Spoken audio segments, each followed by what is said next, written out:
Good morning. We're on the record in the Moffet case, case number D589288. Your appearances, counsel? Nathan Gibbs, bar number 5965, appearing with plaintiff Jacob Moffet. Thank you. Good morning, Your Honor. Amber Robinson, bar number 10731, on behalf of defendant Natasha Moffet, present. Thank you. This is the time set on an order shortening time, a motion for primary custody and related issues. Have counsel had a chance to discuss the case? I don't think there's a lot of middle ground here. We've kind of exchanged things there, but yeah, Okay. we've had some discussions. Okay, all right. So it's your motion, Ms. Robinson. Thank you, Your Honor. Thank you, first of all, for the OST. We do appreciate that setting, something I personally try not to ask for very often. You can be seated, Ms. Moffet. We're at a place where Dad has received his PCS. They are set to move next week, August 20th, be out of their house. And originally, at the beginning of the summer, my client went to Washington thinking she was just going to stay in Washington with the kids, and last second, Dad kind of revoked his consent to go. We are asking that mother, who's always been the primary caregiver, go to the state of Washington where both parties are from. She would be living with her parents initially. Her brothers live in town. She has all of her extended family there. All of his extended family is there.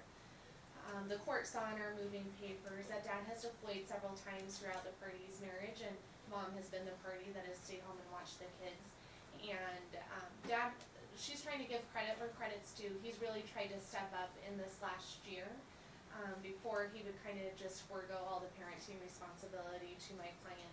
But even in him trying to step up, he, for example, taking the older children to appointments or to school, and he's in charge of the younger one.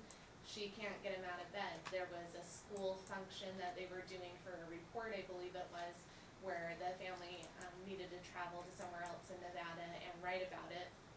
It was planned around his schedule. He opts to not go with the family. Mom has concerns about Dad's PTSD, which he denies in his opposition. But he's stated to her before that I've been diagnosed with PTSD, and Mom's own personal experience with his PTSD has been him going into blank stares and just kind of all of a sudden something comes over him and he just seems totally not present in the room. So she is scared that he could have longer term care of the children in that kind of state. Her other experience with the PTSD is when he first gets woken up in the morning, every morning, he either reaches for a gun or there was one other thing that he does in the mornings when he gets woken up. He lunges like he's going to attack someone. So my client stated that he lunges. He's just always in a form of apprehension. He has orders to move to the state of Montana, and what the plaintiff has not disclosed to my client is whether he's going to be missile-side law enforcement or regular law enforcement. But the fact that they said in their opposition that he is not going to be deployed, my client has said, he has told my client several times in the past, when he goes missile side, that is considered a deployment in and of itself, and that is why they can't be deployed when they're on missile status. So we do believe that his move to Montana will be missile side of law enforcement, which will take him out in the field, and he can be gone up to about 6 days in that job. And so my client is just asking for the stability that always has been in this family, that she take the kids to the state of Washington. We are asking that for child support set at 29% of his gross monthly income. We are asking for alimony here too, Your Honor. And the parties are just both moving next week, and the children have to go somewhere, so we are asking for those temporary orders. And that's why I set on an order shortening time, because I realized that there's nothing that they can do about this. They have to leave. And all the other things, can be considered today or at a later date, but I thought it was an emergency since he's being deployed, and I'll hear from Mr. Gibbs then. Thank you. Thank you, Your Honor. I take it the court has had an opportunity to review our opposition. I would argue differently if we didn't. No, I've read it. Okay. So basically here, Natasha's seeking primary physical custody of the children with the right to relocate them. And as you know, Nevada law generally assumes that parents have equal going into it at least, that they have an equal right to have custody unless there are grounds that are demonstrated otherwise. And there's basically 4 grounds that Natasha has given you, and I want to walk through those very briefly and the merits of those. That Jacob abuses alcohol, number 1, she says. Number 2, that he has mental health problems. Number 3, that he engaged in mental or emotional abuse against Natasha. And 4, that he's been uninvolved in his children's lives. So look at these in turn, you'll see that they lack evidentiary support, and they lack, in terms of what she's given you, and they lack evidentiary support in real life, to the extent she's not going to be able to provide it, my client says.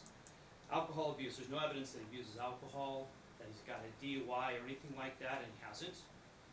No evidence that alcohol use has interfered with his work or his life in any way, and he indicates that he doesn't use alcohol to any greater extent than the defendant. So here's this allegation that this is a key reason why he shouldn't get primary custody that has nothing to it that she can present.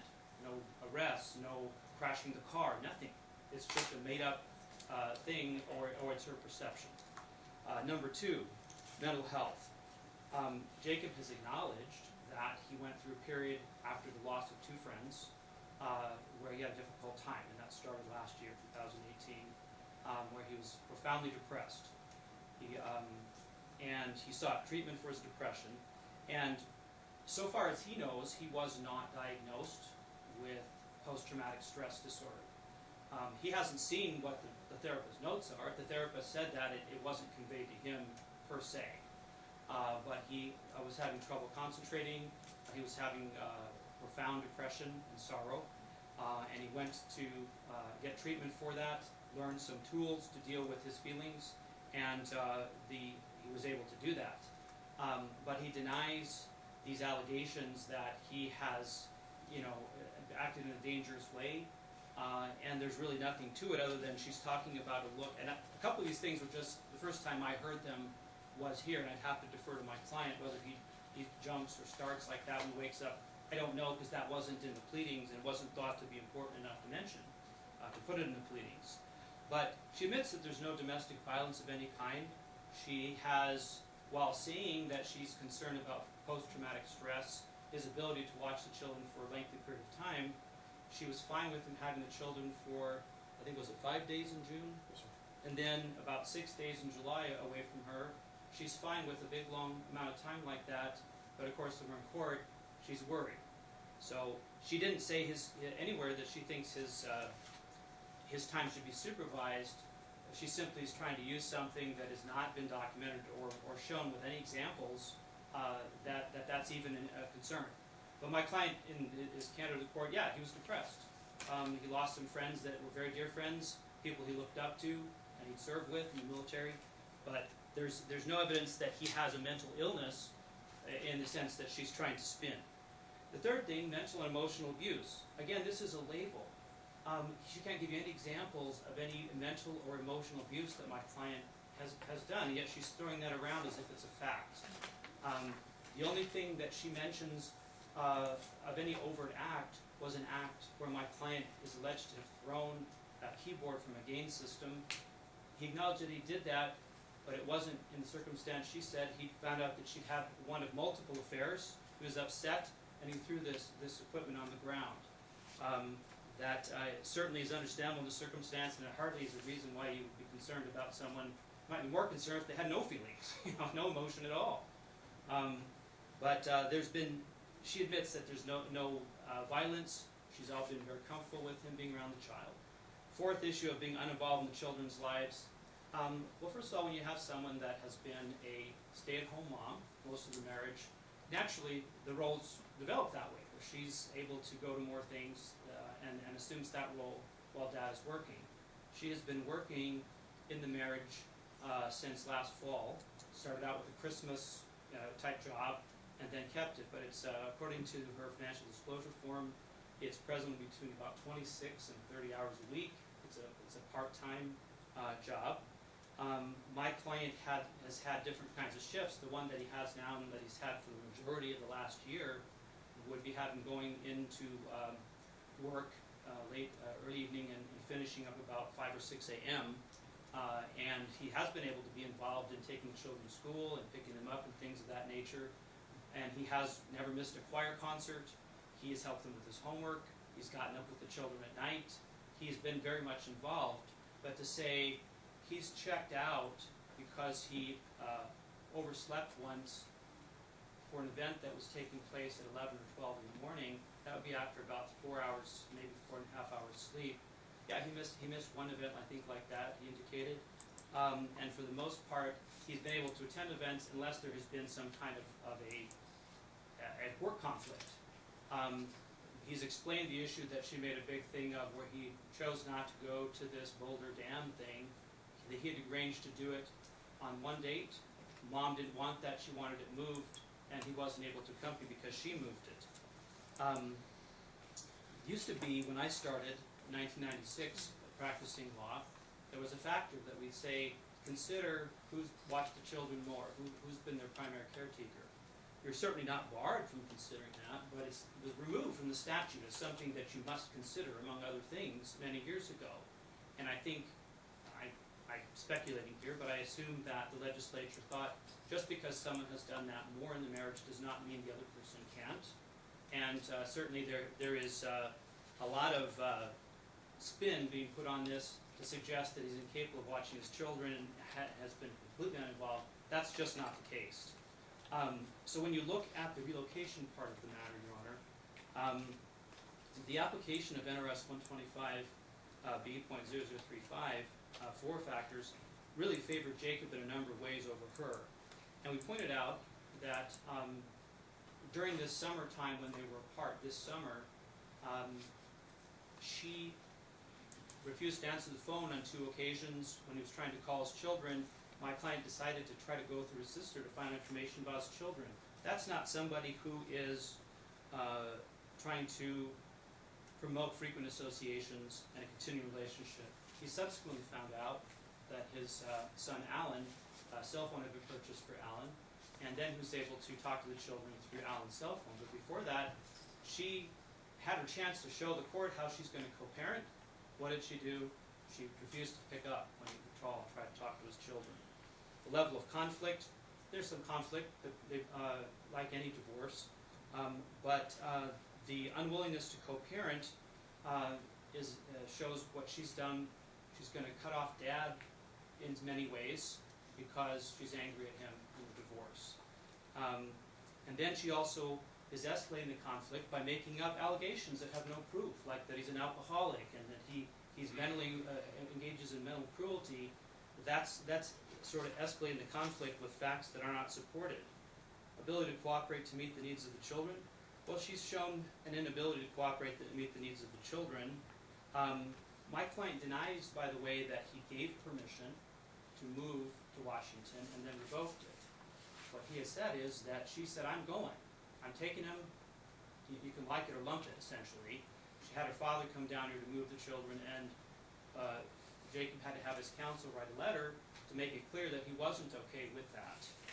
It's referred to as a vacation in the motion, but in fact, counsel and I exchanged correspondence, and she'll admit that there was an intention to move, that became a vacation because he didn't agree, and they haven't produced any proof, not a text message or a letter or email or anything like that to suggest that he ever gave written permission or any permission other than her word about it, which I think you should question because of the other things that have no background to them.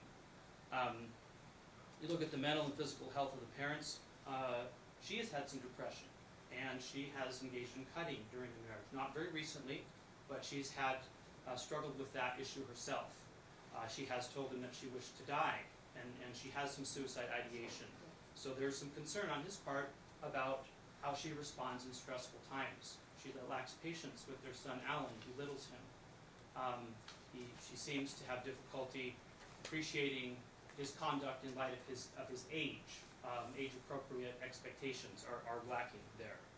I think that there are some concerns about her ability to meet the emotional needs of the children. They're both good parents, Your Honor. As you indicated when you started here, they can't stay here. Somebody's going to have to move with them. I haven't seen in the past, maybe you have, a relocation motion where someone didn't have a job. I'm going to move there and I'm going to get a job. Okay? I think, and I want to correct something I said in my opposition, I think it's a matter of it being an order shortening time and an attorney misapprehending the facts. I believe that, I think I indicated that we're not sure if she has a job here. Yes, she does. She has her target job. She initially told them she was not going to be here anymore because she was moving to Washington. Then she came back to the job, and she is in fact working at that target job for $13 an hour, and I think the pay stubs reflect that. And it appears to me that she did work in Washington, so there's some openness, it appears, to being able to work to transfer. But it's a lateral transfer. It's a $13 an hour job. You have that situation where she's going to go live with her mother. There's nothing wrong with that. I'm sure that's a valuable thing for the children. But over the summer, and we pointed this out in our opposition, over the summer she had some difficulties with her mother and her father's level of interference in her parent raising. In that very short time that she was there was a blow up where she actually wanted to go stay a night away from her parents in that very short time because she felt that her parents were trying to interfere in her parenting. So you contrast that with my client's situation. He has a job. Not only does he has a good faith reason to go to Montana, to Malmstrom Air Force Base, but he has been ordered to get thrown in the brig if he doesn't show up there. He's supposed to be there on the 24th of this month. So he has a sensible good faith reason to do it. He has a job. She would like to go back there and get herself situated in a dental assistant position. That's a good thing. I understand it probably pays about $3 an hour more, maybe more, but my client understands it is better. And obviously it would be a full-time situation. But the reality is that she needs to get herself situated there. My client is with the military. They can move him there. They have resources to set up the family there. And he's indicated his mother was coming there to help him get situated and can help with getting the children to or from whatever they need to do. So the bottom line is, the reality is he has a very stable situation, and all that we can ask you to do is decide for now, because there are things you can't decide custody now. Technically, you have to have a trial about that. But the best thing for the children to do now is to move into the place on base where they have. Let me take that back. My client is on a wait list for the base, either on base or off base, and the amount of money he earns on his check is going to change based on that fact, as I'm sure you're aware. But all of the relocation motions, the relocation factors favor the plan that Dad has, not Mom's plan, which I think, at least looking at it from the window of where we stand today, where we are at temporary motion status, it would be appropriate that the children start school, the trial date gets set, and Mom can certainly get situated and pursue this recertification, because I understand she's not certified in Washington right now. So she can look to improve her situation financially there, and then you can decide what you need to do long term. But there are some concerns about some friction in Grandma's house, in the defendant's mother's house, and my client is certainly willing to facilitate, and has facilitated over the summer. He made sure that the child's phone was always, Alan's phone was always available for his mother to speak with him. The child support issue follows from the others, Your Honor, whichever way you go on this. Although my client, but he would say that he would be willing, if the children are sent with him, at least at this interim stage, to just continue to pay the bills that he has been paying. Other than, I think she's paying her student loan, he's paying for both cars and other expenses. He's willing to go ahead and do that in the interim and not seek support from her. Wouldn't be waiving it long term, but he thinks that would be appropriate in terms of people getting set up. Spousal support at this stage, you have need and ability to pay. I don't deny that she has a need. She certainly needs some money, but although my client earns more money than her, he doesn't earn enough more that he's really in a position to have the ability to pay. And as you probably know, when you're in the military, the amount of money that you earn varies depending on the locale that you're sent to. He tells me that obviously his base will be the same as in his financial disclosure form. I take that back. I understand that there is a length of service raise. It will go up to 3376 for his base pay. It's now 3207. it will be $33.76, a slightly higher gross. And then on top of that, instead of getting an 1878 housing allowance where you live off base, if he's on base, he will get no allowance. His check will not reflect that. He'll just get the place to stay. And if he's off base, it will be $900, essentially half of that. So that should be taken into account. And obviously, on his financial disclosure form, the $1,000 a month for rent won't be a factor if he is living on base as well. And if he's living off base, I'm not sure if we know what the housing is, if he's researched it or not. But I would say, Your Honor, that given where they're at, I don't think that it's a spousal support case in terms of ability to pay. Same goes for attorney's fees. Both of them have incurred attorney's fees, and I think Ms. Robinson's attempted to keep the cost down and kind of let them work through some of the things, but we're at the point, obviously, where they need to go ahead and relocate. So I think, in light of where we stand today, I think it makes more sense to let the children move with their father, get situated, and then mom, if she chooses to go to Washington and work on those getting situated there, that's appropriate. She's certainly welcome to follow him to Montana, although I understand it's not her wish, but he certainly wouldn't have an issue with her doing so. You put in your opposition that he expects to be there for 4 years. Up to 4 years, yes. They wouldn't move him to another, what do you call it, permanent duty station, is that what it's called? During that 4-year period of time, but his obligation is not necessarily for the 4 years. In other words, he could quit at 2 years in and not be in the military, but if he's in the military, they won't move him from that station for 4 years. Does that make sense? What's the distance between where he's going to be and where she's in Washington? It's about a 12-hour drive, was it? 10-hour drive. We just Googled it. It's 10 hours, 42 minutes. The halfway drive meeting point would be Spokane, Washington. There's also relatively direct flights, meaning I think the airport's about an hour and a half away from her. Yeah, the town is about 40,000 people or something. Burlington, as I understand, 42,000 or something like that. So I don't know if there's any direct flights there. Maybe even Allegiant doesn't go there, but She would fly out of Seattle. Seattle, yeah, okay, yeah. So that might be an option, whichever way it goes, Your Honor. Okay, and he's where in Montana? It's Maelstrom, which is near Great Falls, correct? Oh, near Great Falls. Okay. Yes, which is northwestern, correct? Part of the state? Yeah. Okay. Should know that. Okay. Go ahead, Ms. Rena. I just wanted to respond to a few things as far as taking the children to school, picking them up. Things he's done on occasion, but certainly something that his job would not allow him to accommodate. And everything that they've said today, Your Honor, is really saying that his mother would be better suited to be the care provider for these children rather than their own mother. Her living situation in Seattle is not tumultuous. It's not unstable. Her family's always been very supportive of her. As far as Target goes, she does have a job waiting for her with Target. If she is able to move back to Burlington, she'll transfer with Target. And in the meantime, she is still putting her feelers out for dental assisting positions. And some of these offices have already told her, we'll take you on even without being registered by the state yet, and we'll help you get the certification to pass. So her goal would be to go into the dental industry while still maintaining a job and having more flexible hours with Target, and then also having the ability of her parents to help care for the children. As far as suicidal ideations, cutting herself during the marriage, that absolutely has not occurred. She was a cutter back in middle school, and those issues were addressed 15 years ago. Just to keep the children in their routine, they should be able to stay with their mother. As we pointed out in our motion, they would be moving to the 4th best state in the nation education-wise versus the 26th state education-wise. And even though I asked a couple of months ago what Dad's position is going to be, I didn't find out a couple of months ago. My client hasn't found out from her own husband. And now sitting here in court today and having an opposition written, I still don't know, but I do believe that he is going missile side, Your Honor.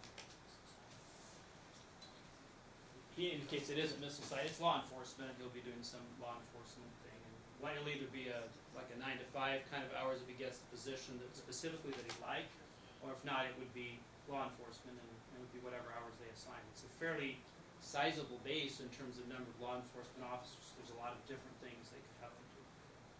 And so he's leaving in a week? On the 20th, correct? Okay. So I And just- she's essentially moved all of her things to Washington, or no? No, everything's here, Your Honor. She went to stay for the summer to keep the conflict down. So I don't know how the military is going to work that with separating families, if they'll also move her things along with his things. But even if they don't, I know that her family will come down here and move her. Okay. All right, anything else, counsel? I just want to point out that I appreciate the clarification of some of the things that I wasn't aware of as far as the job existing in Target, but it's my understanding that it's part-time here and it's a part-time there, unless she corrects me. She certainly will need to make arrangements to work toward a full-time position as she transitions to a situation of going through divorce. And it's a Absolutely. lateral thing in either way. It's part-time here, it's part-time there. She could be part-time in Montana for that matter, I would assume. That's the room. Okay. I'm sorry, my client just said it's gonna be 40 hours there. Okay. Okay, I stand corrected. It's a very difficult position for the court to be in.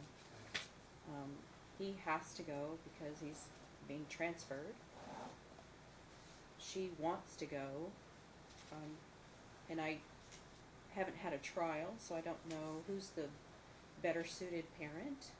I have to look at the circumstances though, and the circumstances are that he's being ordered to go, that he has a career in the military, and hers is more of a desire to go and be close to her family.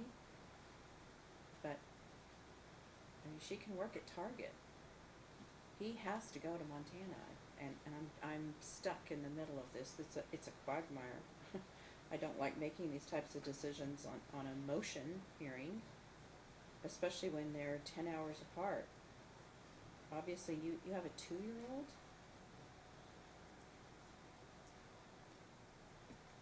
You know, the 2-year-old's going to need frequent contact with both parents, no matter what I decide. It's just a bad situation. But I had to hear it quickly because obviously you have to go, sir. So I'm just looking at the length of time he's been in his job, the stability, the fact that he is being ordered to go as best interest factors for the children, that on a temporary basis they would go with him and they'll move with him, and I'll set a trial. Your Honor, I would kindly ask you to reconsider I know, that I because know. we pointed out Dad's stability, his career with the military, but what about Mom's career as a stay-at-home mother and the sole provider for these children? I hate making this decision. Trust me, counsel, I don't want to make this decision. I wish she were going with him. But as I said, he is being ordered to go, and she can work at Target in Montana. She can go to Target. She wants to be with her family. I understand that. That's also important. But he must go. Then, Your Honor, then her default position, which she didn't want in writing, would be she can stay with her friend Natasha here in town and keep the kids in the Clark County School District. We would prefer that Natasha remain the primary caregiver. She can stay in Clark County if needed. But our thought was, if they're separating anyway and have to move out anyway, this is a good time for everybody to separate and go to where they're going to be going to. But she would ask, rather than a move to Montana, she doesn't have the family support out there. She would stay here in Clark County with the children. That's not before me. No, I was going to say, I don't think you can make that orally. But Your Honor, would you clarify what you'd like the visitation schedule? Certainly, phone is, or Skype, things like that, especially a 2-year-old can have a lot of visual. Liberal. Right, of course, Very we would liberal. anticipate daily. Yeah. And what if she moves there? Obviously, then I would lose jurisdiction.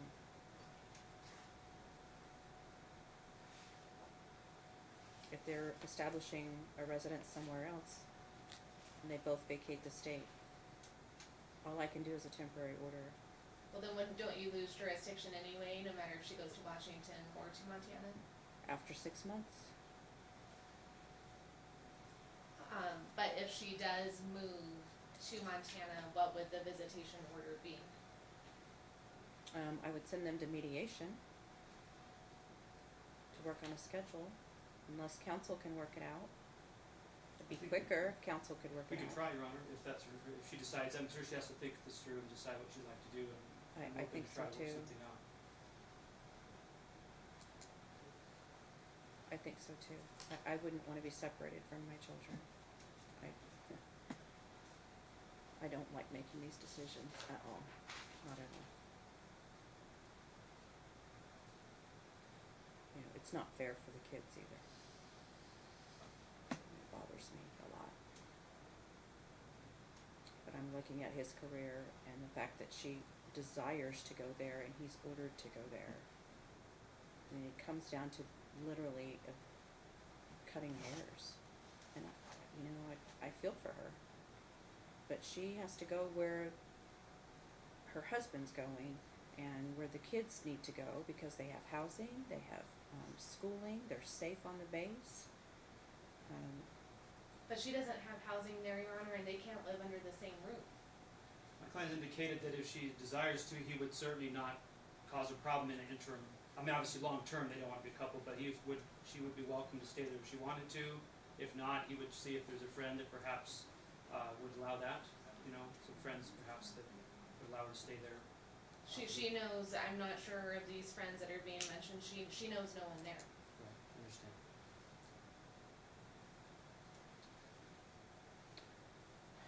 I'm gonna give you a trial date.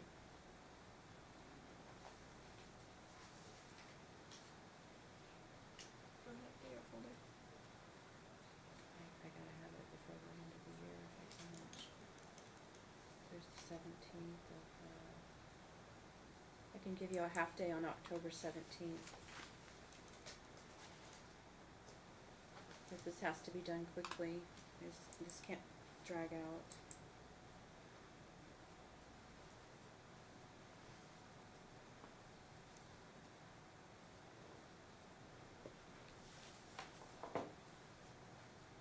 We can take that, and Your Honor, I would appreciate orders both ways if she were to be in Montana or if she were to be in Washington.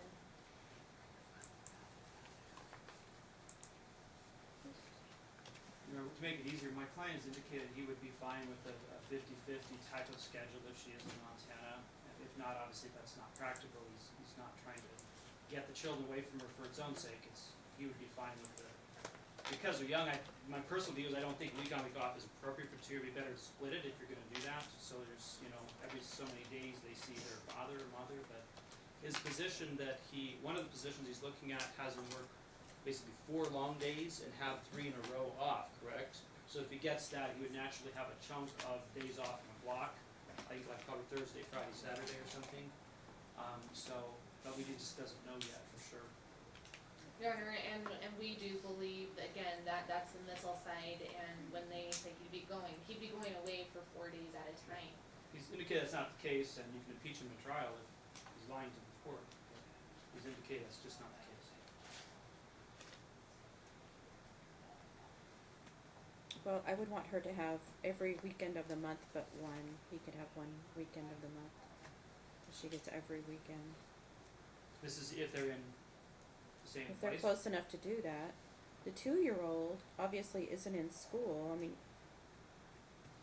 the other 2 are. So that's your order if she lives in another state, correct, Your Honor? I'm just If trying she to lives clarify. out of state, out of Okay. Montana. Right? Yes. Then it's every other weekend, but except one, every weekend but one to mom. And Well, if- it seems that we should take the 2-year-old with Mom. She's gonna be in a different place. I think we and wanna that- keep the children together as much as we can. We'll send to FMC. You can work out your own schedule or I'll send you to FMC. Very well, Your Honor. And I didn't catch the time of October, was it morning or an afternoon setting? Morning, 9 a.m. I won't order her to pay child support.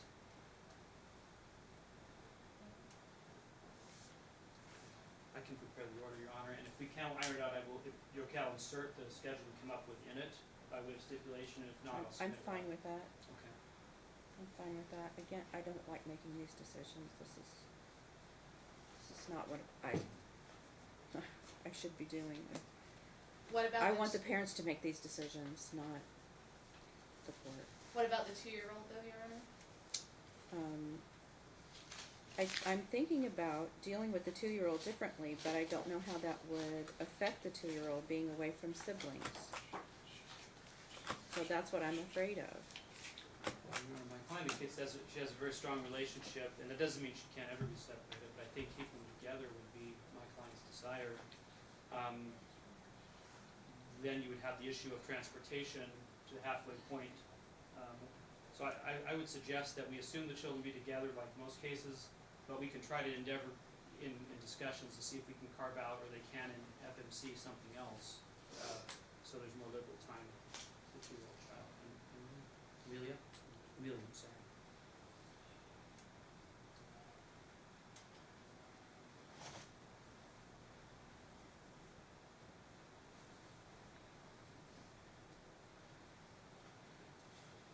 And Your Honor, we're not dismissing the sibling bond, but Amelia has a very strong relationship directly with her mom. So what are you suggesting? I'm suggesting that we maybe do a switch with Amelia. I don't know, every other week, something like A that. where rotating she's- schedule? Hmm? A rotating schedule? Well, yes, in the sense that if she's gonna be out there 2 weekends, or if they're switching every other weekend, maybe, well, I guess that doesn't work though. What do you mean every other week A on, two, week a off? 2-week So- rotating schedule with the 2-year-old? Well, that's a long time away from siblings and away from I know. dad, Your Honor. This is a bad situation all the way around. I feel horrible making this judgment call. I do. It's very, very difficult for me to even make this decision. I'm being brutally honest. This is just a horrible situation. I don't want the children to be away from either one of their parents. And that this is the reality, and it's just heartbreaking. I do think the 2-year-old's gonna need frequent contact with mom. So, a 2-week rotating schedule for the 2-year-old. So 2 weeks on, 2 weeks off. I don't think the 2-year-old can be away from mom that long. Well, if I understand the schedule, isn't it gonna be like a week, there'll be a point for the weekend trade-off would be every 3 Fridays out of 4. Well, I don't Right. know that she's gonna be able to afford to go out there, Okay. that much. I want her to have liberal contact and FaceTime, and you'll schedule all of that through FMC, but again, if you come up with something else in FMC, I'm happy to approve it. To me, So I'm just trying to clarify what your order is if they don't do that, Your return Honor. date before trial, or is it gonna take them that long, you think, FMC? She can have every weekend but one a month. The 2-year-old will be on a 2-week rotating schedule. Now, they're going to have to communicate. How do they communicate? Email, Text, what's the maybe, and method? phone, right? text method? I don't This is know.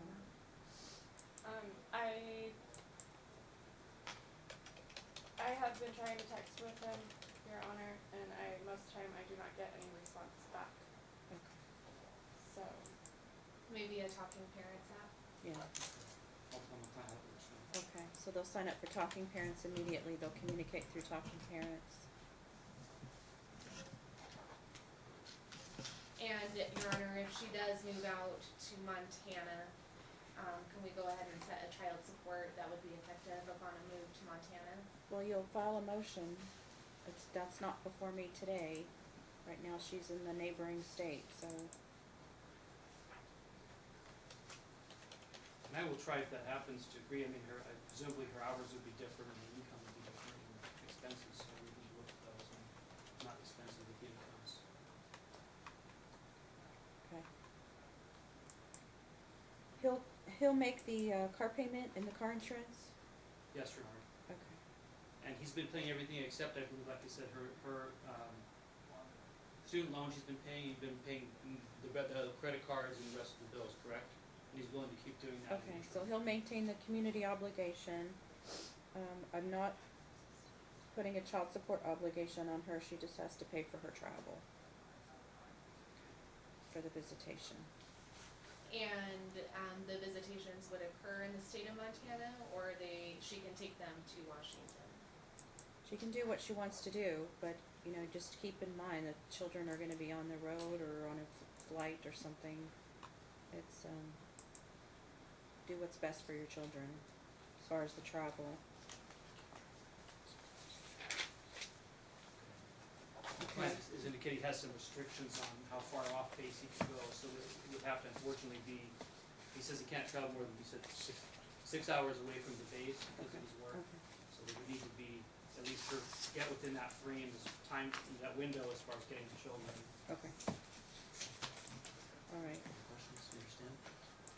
Your Honor, would it be possible that this order be marathon mediation, to see if they could get them in before they leave next week?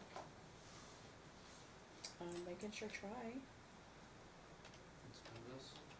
Yeah. My client doesn't have to show up for work until he leaves, right? So he can, anytime they're available, he can go down there. All right. Well, up to move with the for permit. All right. Thank you, Counsel. Is Mr. Gibbs gonna do the order? Mr. Gibbs will, I will prepare.